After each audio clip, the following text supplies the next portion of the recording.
Bienvenue to the Russian Cooking Show. Le épisode 2. Peut-être que ça va aller mieux pour mon éditage. Anyways, on est jeudi soir. On avait un poulet qui était gelé, on l'a fait dégeler. Puis là, il est comme 5h30, là, puis je suis right in a hurry pour faire mon souper. J'aimerais ça faire cuire un poulet ce soir, mais je suis pas vraiment à temps. So, une technique que j'ai appris, c'est tu enlèves le dos. So, ici, on a le breast. Oh.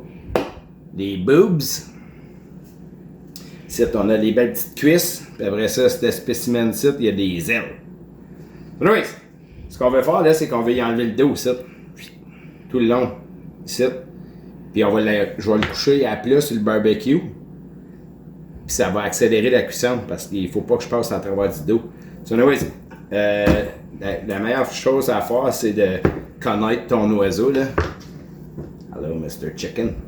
OK. Tu peux le mettre ici, puis poigner le cou, t'en aller ici. Puis donner un coup bien important que tu aies un bon couteau comme pour passer à travers les os. Là, la cuisse est ici. T'as à 5 ton couteau. Faut pas que tu te fasses mal quand tu fais ça.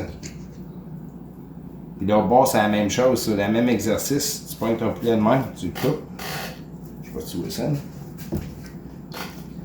Sur le dos. Ou tu peux prendre des ciseaux aussi. Là, c'est bien important que tu coupes pas envers toi-même. Là, parce que, regarde, puis tu laisses tes doigts faire le travail. Là, c'est à moins dur, ce côté-là. Fait que là, tu as tout le dos. Ça, on va le garder. Faire du bouillon avec. Donc, tu as ton poulet désossé de même à plat. Là, tu peux le séparer ça dans la poitrine un peu. Si tu voulais vraiment être audacieux, tu pourrais même enlever le breastbone, mais nous autres, on n'enlèvera pas pour cet exercice-ci. Là, une fois que tu l'as séparé, tu le pognes, tu le revires en envers. Je vais mettre ça de côté, ça. Là, t'as un beau petit poulet séparé de moi. OK.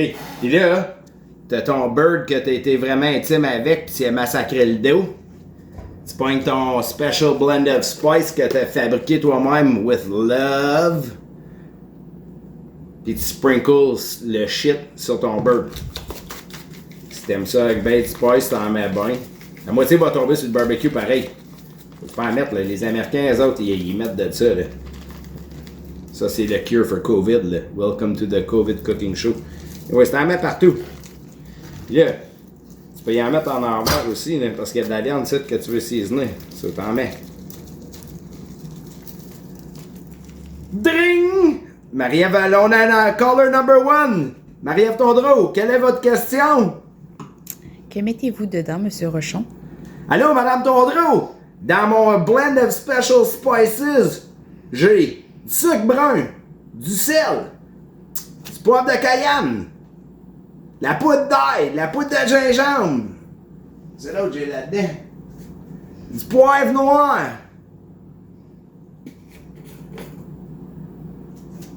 Du cumin. N'importe quoi qu'il y a dans mon armoire, c'est. Je poigne ça, je mets ça là-dedans, je donne un bon petit shake.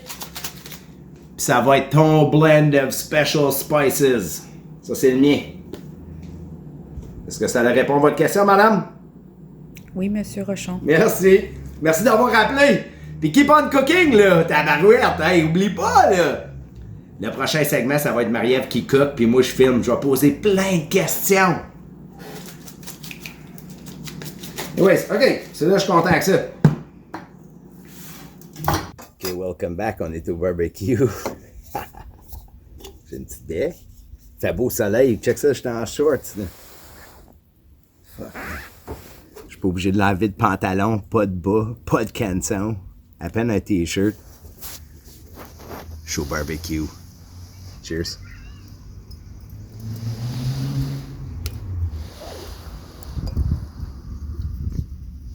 J'ai même plus de pied. Anyways. Spatchcock chicken, Marie-Ève, elle a appelé ça un poulet écrapoutillé. Smashed.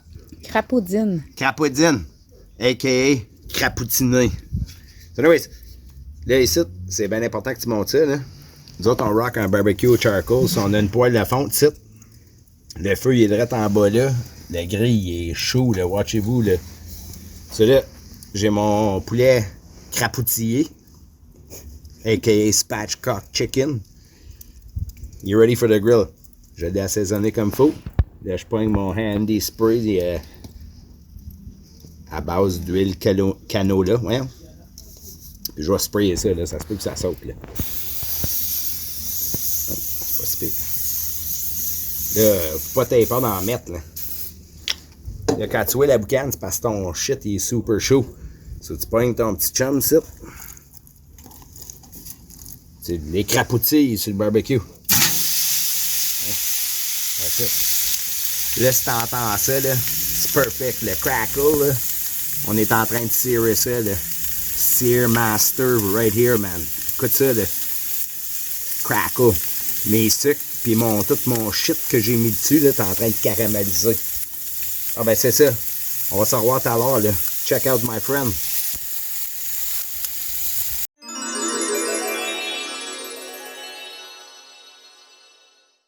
Allô? C'est le kitchen tip of the day. J'ai peut-être bu trop de bière, je déparle, là. Mais anyways, on s'en calisse. I'm back! OK. C'est là... my friends! Mes amis! Today's kitchen tip of the day is you got an asperge. An asparagus. Asparagus? Asparagus. En français, asperge. Say it with me now. My piss stinks after I eat this vegetable. Ta pisse, ça pue après tu manges ça. Anyways, in today's kitchen tip, just the tip. Anyways, the tip is, t'achètes des asperges, tu veux que ça pousse, comme tu veux pas les perdre. Puis tu payes du gros fucking cash, you pay some big money with the asperge. Quoi? Asparagus! You should see Marie-Ève, she's interrupting just my tip. Anyways. C'est parce que t'as l'air de moi. Asperge. Asperge! Dis-le, comme au Québec, asperge! Non, une asperge. Un asperge! En québécois, asperge! Non, asperge. Anyways, just the tip! OK, so t'achètes des asperges à l'épicerie, puis en Ontario, t'achètes des asperges aux grosseries. Yeah, t'achètes tes asperges, t'arrives chez vous, tu colles ça dans le fridge, dans le sac de plastique, tu l'achètes dedans. Mais à l'épicerie, les autres, ils mettent ça dans de l'eau. Je sais pas si vous l'avez déjà remarqué, là. Ça se garde mieux dans l'eau. So, tu pognes ton handy dandy liter container, là, ou whatever que t'as chez vous. Tu coupes le bout de l'asperge, puis là, tu le calisses dans ton container, puis tu mets de l'eau. Hey, ça fait une semaine j'ai ces asperges-là, là, puis je les ai pas perdus. C'est vrai, là, ça fait une semaine, peut-être plus.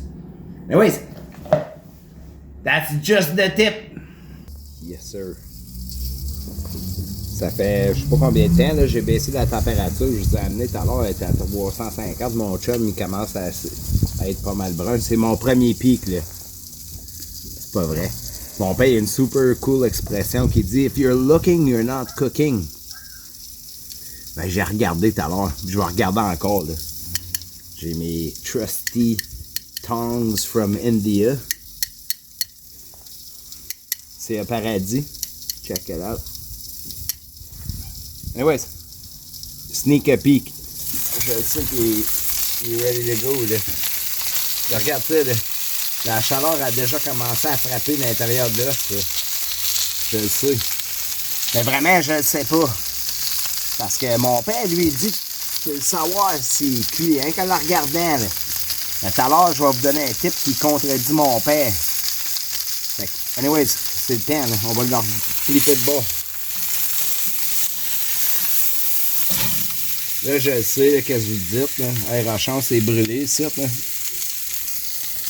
Ça, là, c'est tout le sucre que j'ai mis dans mon rub qui a brûlé. Si je voulais pas que ça brûle, j'aurais mis moins de sucre dedans. Mais, dans mon Special Blend de Spice, version celle que j'ai sortie, il y avait bien de sucre. Ça a bruni pas mal ici, même au point où c'est comme presque brûlé. Ça, si tu veux que ça brûle moins, mets moins de sucre dans ton rub. Là, à cause je sais qu'il y a bien de sucre, là, ou je me rappelle que j'ai mis bien de sucre là-dedans, je vais revenir tout à l'heure pas mal plus vite parce que sans ça, ma peau, elle va toute brûler. Puis je veux pas ça. So anyway, on ferme le lid.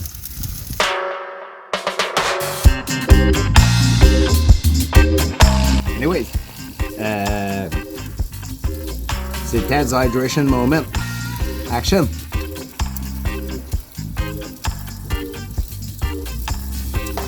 Encore une fois, the Hydration Moment is brought to you by the Sucre de Brew. Tout à l'heure, je l'ai fait, mais ça n'a pas de sens, je vais recommencer. Je suis au barbecue, je suis en train de prendre une brew de mes chums chez la Sucre de Brew. À soir, on boit une dorée. Hydration Moment brought to you by la dorée à mon chum Nicolas. Order it up on the internet. Yes, sir. Yes, sir. Là, je sais pas combien de temps ça fait, là, honnêtement. Là. J'ai eu le temps de boire une bière au complet de chez mes chums. Puis là, je vous ai parlé de la cuisson, là, puis comment mon père disait que tu peux la regarder puis savoir en regardant c'est cuit, là. Fait qu'à moi, ça a l'air cuit, là. L'outil de cuisine de la journée, c'est un thermomètre numérique. Ça te prend ça. À ta gueule, le petit chien, tu ruines mon shit. Anyways, attends, hey, thermomètre numérique. Digital thermometer. Je vais mettre un lien tout à l'heure. Anyways, tu prends ton probe. Puis là, tu stick ton meat avec ton probe.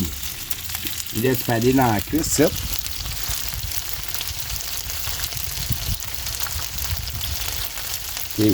c'est bon. Là, le magic number, là, c'est 165 Fahrenheit. Tu veux pas pogner la salmonelle, 165. Tu fais ça une coupe de place, là. Tu frappes pas l'os. 167. Yeah. C'est bien évident que les breasts, c'est delicate. So, moi, je le sais, là, si les cuisses sont cooked, the breast is cooked too. On peut aller checker, là, on peut aller poker the breast. That's it. The tits are done.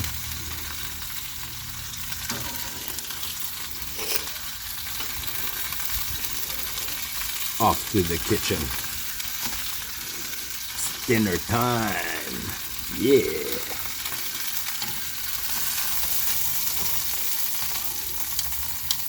« 165. Ça a de l'air cuit, mais ça te le dit. Ça.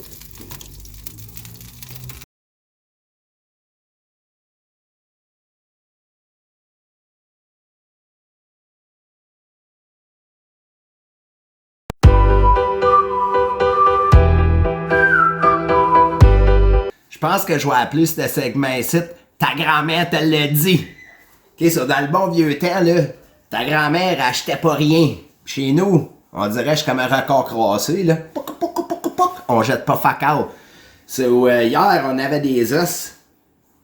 J'ai arraché le dos sur mon poulet. Puis là, on l'a pas tout mangé, mais je l'ai tout désossé. Puis j'ai gardé les os dans le ziploc. Puis là, ta grand-mère, elle, ce qu'elle aurait fait, là, c'est qu'elle aurait fait un bouillon avec ça.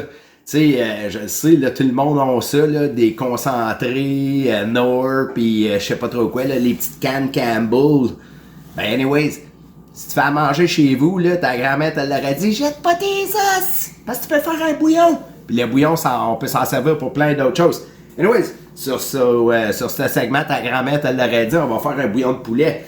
Là, j'ai mes os, ils sont frais. Tu pointes tes os, tu pointes ton pot. On est ça là-dedans. Le sac. Là, pour ceux qui ne le savent pas, là, moi, j'ai jamais été à l'école pour l'art culinaire, mais j'étais un geek, j'ai fait plein de lectures, puis j'ai eu un livre qui donnait aux étudiants le collège. Ça, c'est le livre de choix pour les professionnels, là. Ça l'a tout là-dedans. Anyways, puis pour faire un chicken stock, il y a un ratio.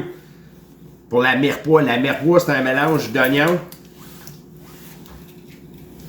céleri, carotte. C'est ça que c'est. Après ça, tu peux mettre un bouquet à garnir, mais j'ai pas de feuilles de laurier dans ma cuisine. Ça, aujourd'hui, on n'en mettra pas de bouquet à garnir. OK, sur l'essentiel, la mirepoix, c'est 2 porcs oignons, 1 porc carotte, 1 porc céleri. Donc, moi, j'ai 2 oignons, 1 carotte, puis probablement l'équivalent d'un céleri. C'est pas de la science précise. Puis là, il y a comme un ratio aussi pour le montant d'os versus le montant de mirepoix versus le montant d'eau. L'eau, c'est tout le temps 100%, les os, c'est 50%, puis la mirepoix, c'est 10%. So, anyway, tu pognes tout ton stuff. Là, t'es pas obligé d'être super précis. Là. Tu fais que chopper ça de même, comme en gros morceaux de même. Tu mets ça dans le pot. Ta carotte, la même chose. Pas obligé d'être coupé la précision. Là. Tout ce qu'on veut faire, c'est sortir la saveur dans la mirepoix. Fait que ça donne la saveur à ton fond. Il y en a qui épluchent pas leurs oignons, là, mais moi j'ai un chef qui m'a dit ton bouillon il est aussi bon que ce que tu as mis dedans. Si tu mets des pleurs, techniquement tu es en train de faire un bouillon de saleté, là, parce que ça pousse dans la terre. J'ai déjà vu du monde mettre les pleurs là-dessus. Là. So, anyway, si tu les épluches, c'est la même chose que les carottes et le céleri. Tu fais chopper ça bien rough, là, en 4. Coller ça là-dedans. Mets ça là-dedans. So, là, ce qu'il y a d'important à faire avec ça, là, c'est le temps de cuisson. Parce que si tu le cuis trop longtemps, ça va être super à mort. Marie-Ève a le corona. Ça ne tente pas là, aujourd'hui. Là.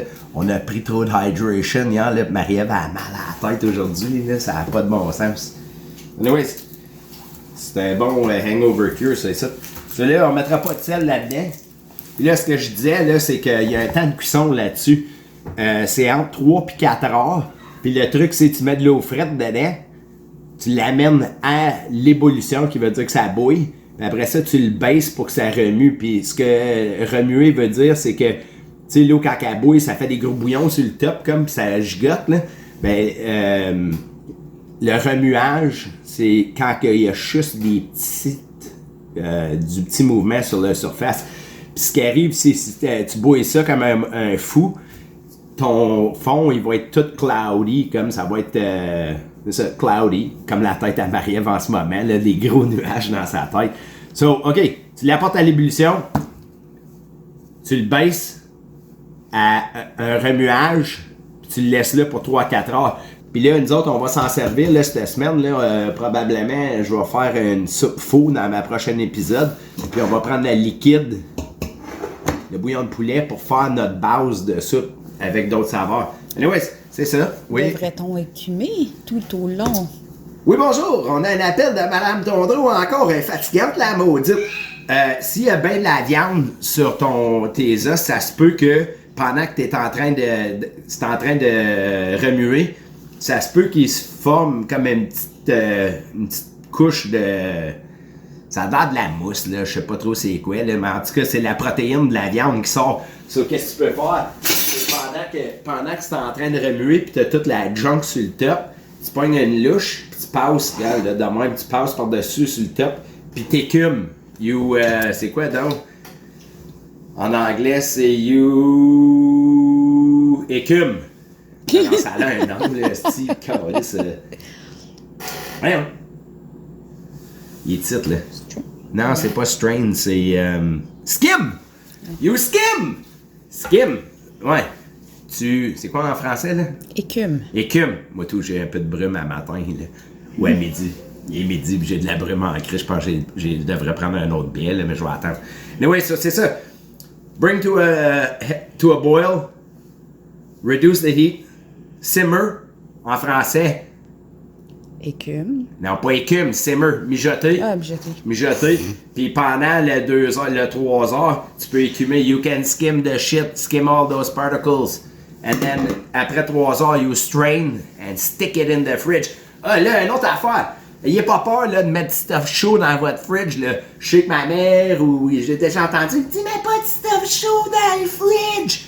Tu peux mettre du stuff chaud dans le fridge. Ce qui est important, c'est que tu le laisses ouvert. Si ça c'était, c'est de la farine là, mais si ça c'était mon chicken stock, puis je mets le beurre dessus, ben tête de même, la chaleur elle sortira pas. OK? Ce qui permettra pas le fridge de refroidir ton contenant, le contenu de ton contenant. Ce que tu peux faire, c'est que tu peux le laisser ouvert de même, ou tu peux le laisser ouvert de même, puis là la chaleur elle sort. Ou ce que tu peux faire aussi, c'est le mettre dans un bain d'eau froide avec de la glace, le contenant, puis là tu mets ta louche, puis tu sors la chaleur de même. Avec la louche. Fait que pendant qu'il est en train de refroidir là dehors dans l'eau frette, tu peux bouger le liquide comme faire sortir la chaleur, disperser la chaleur. Anyway, ça c'est ça. Ça c'est notre épisode de Ta grand-mère te l'aurait dit!